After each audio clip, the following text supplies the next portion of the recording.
in short, is a government program aimed at providing basic needs to citizens who are retired, unemployed, or unemployable due to a disability or disadvantage.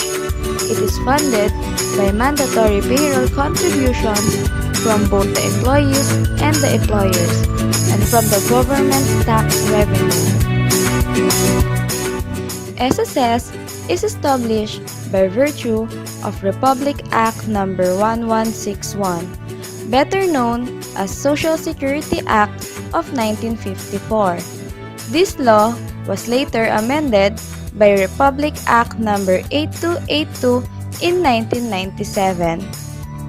It was former President Manuel A. Rojas who first proposed a bill in Congress, seeking the establishment of a social security system for wage earners and low-salaried employees. This, he said on January 26, 1948, during his State of the Nation address. On July 7, 1948, after the death of President Rojas, President Elpidio Quirino created a Social Security Commission, his first official act as president. In 1954, Representative Floro Crisologo, Senator Cipriano Primicias, and Manuel Briones introduced bills to the Congress that were eventually enacted as Republic Act 1161 or the Social Security Act of 1954. The law was also called the Social Security Law or SS Law. On September 1, 1957, the Social Security Act of 1954 was finally implemented, adopting the social insurance approach to Social Security, covering the employed segment of the labor force in the private sector. On May 1, 1997, President Fidel V. Ramos signed RA 8282, Social Security Act of 1997, an act which further strengthened the SSS. The organizational structure of SSS starts from the chairman of the Social Security Commission, who is considered as the head of agency of the SSS and is designated by the President of the Philippines from among the appointed members of the SSC, followed by the Vice Chairman who presides over meetings of the SSC in the absence of the Chairman. The Commissioners, who must possess organizational, interpersonal, and the legal skills of a Chief Legal Officer. The SSS management, starting from the President and CEO, which refer to the highest-ranking executive officer of the SSS who heads the management.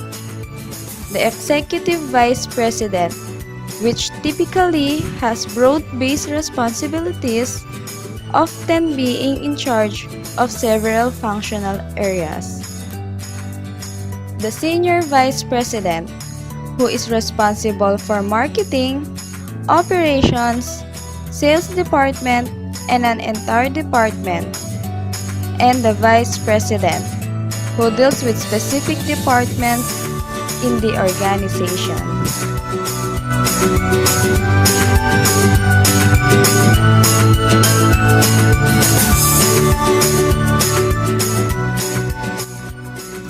Compulsory coverage. This is the mandatory registration of employees, employers, and self-employed persons with the SSS, with corresponding payment and remittance of Social Security contributions. Voluntary coverage. This is the non-mandatory registration and payment of Social Security contributions by non-working spouses, overseas Filipino workers, and those covered under bilateral agreements. It also includes former employed members who wish to continue payment of Social Security contributions.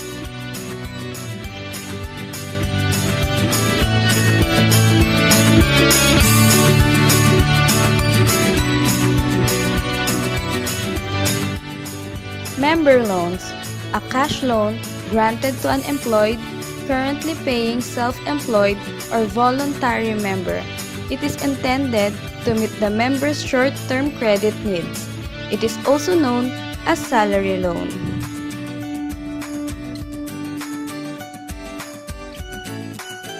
Business loans. The SSS also supports the development and expansion of businesses and industries, as well as the expansion of small and medium enterprises. This is done through the various SSS business and social development loan programs and credit facilities. Housing loans. SSS also offers housing loan options to qualified members.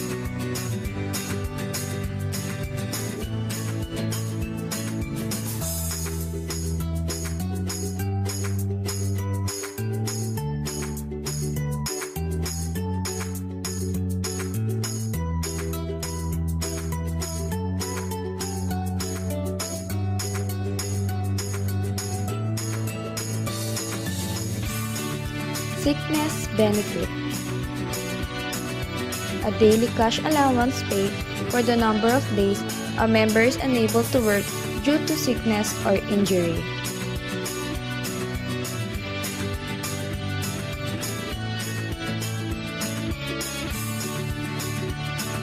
Maternity benefit.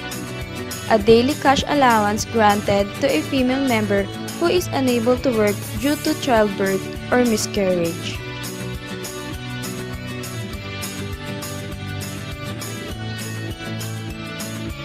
Disability benefit.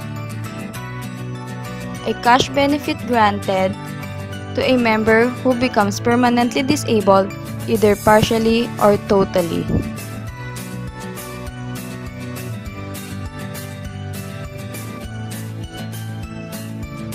Retirement benefit.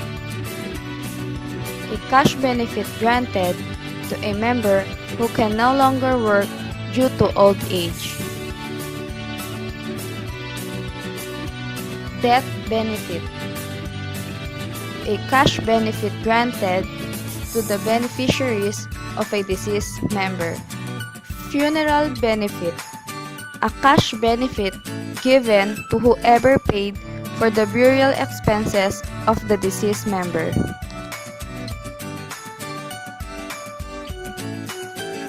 FlexiFund Program for OFWs is a national provident fund open only to OFWs.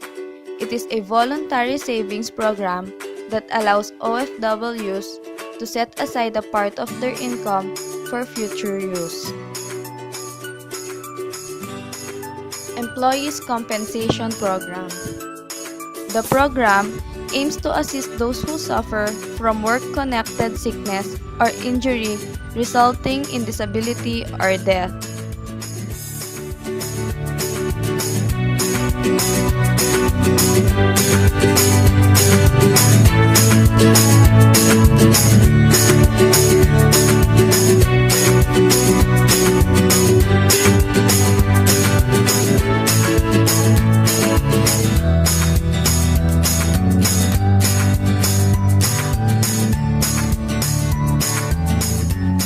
Dalawa ang requirements ito, depende anong klaseng membership ang kinukuha mo. First, kapag may employee ka sa private sector, ang requirement dito mag-fill out ka ng Form E1. And then, you should bring with you your valid ID or IDs and your birth certificates. Yung pangalawa naman, mag-fill out as self-employed, kasi may sarili ka pinagkakakitaan, you need to fill out Form RS1. Yung unang E1, ito naman RS1 para sa self-employment mo. Ito, aside from valid ID sa birth certificate, dapat i-prove mo na meron ka talagang sarili pinagkakakitaan. That's the other requirements.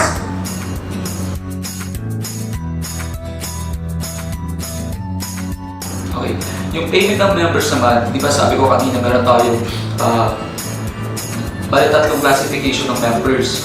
Kapag under ka ng employee ka ng private sector, so meron kang employee-employee relationship, automatically, as mandated by law, withhold na ng employer mo yung contribution mo. Kasi as private employment, may corresponding share ang employer, may corresponding share ka, which is mas mababa para sa SS contributions. Sa self-employed naman sa voluntary members, sila mismo nag-shoulder yung dalawang shares na yun. So they themselves, pupunta sila sa mga payment centers para magbayad. Ito nakabase sa kanilang dineklara nilang source of income o magkano yung income nila dineclare nung nag-fill out sila ng RS1.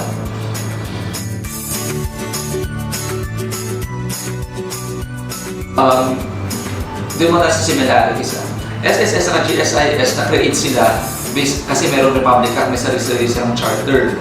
So sa difference naman, ang SSS as a government-owned and controlled corporation, nagkikita siya sa private sectors.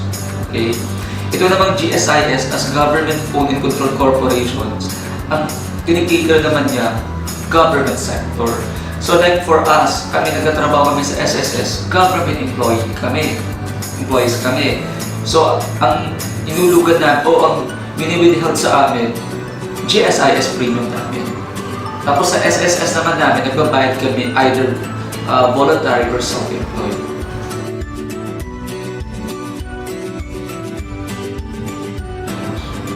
Major improvement as an SSS as an institution.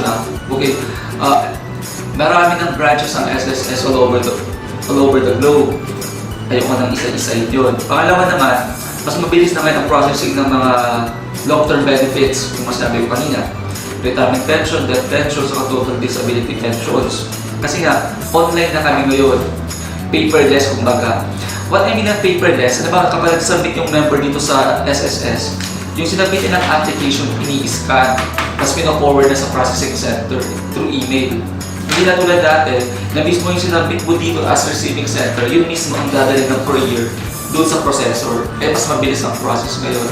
Aside from that, diba, nagkaroon ng additional benefit na 1,000 across the board as effective as of January this year, diba?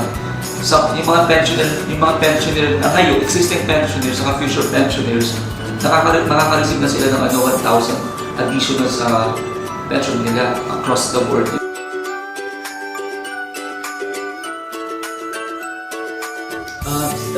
Strength ng SSS kasi nga government-owned controlled corporation siya. So it is mandated by law. May sarili itong profit, may sarili itong pondo kasi ni-invest ito sa mga blue chips company. Aside from that, back up siya ng national treasury.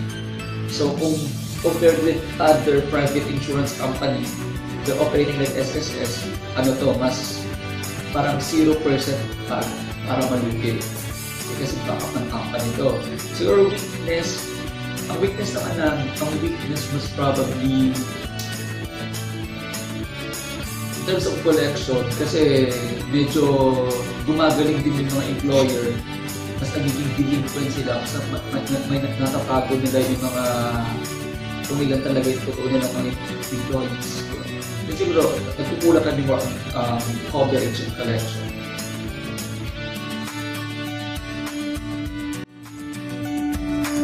SSS kasi ito yung catalyst sa economic growth. Hanggang merong mga locators sa mga business, mga business owners. Habang may mga locators, mas dumadami ng locators because of SSS. Bakit kamo? Kasi kapag may nangyari sa mga employees nila, basta covered sila under SSS, mas malaki binabayaran ng SSS compare sa contribution na binibigay nila. So it's a source of insurance sa mga locators o sa mga business owners o business companies. So kapag nakita ng mga business owners, business companies and locators yan, mas may kahit natin sila mag-invest dito sa atin. Like for instance, dito din ba sa Clark, yun, mga locators ng tao.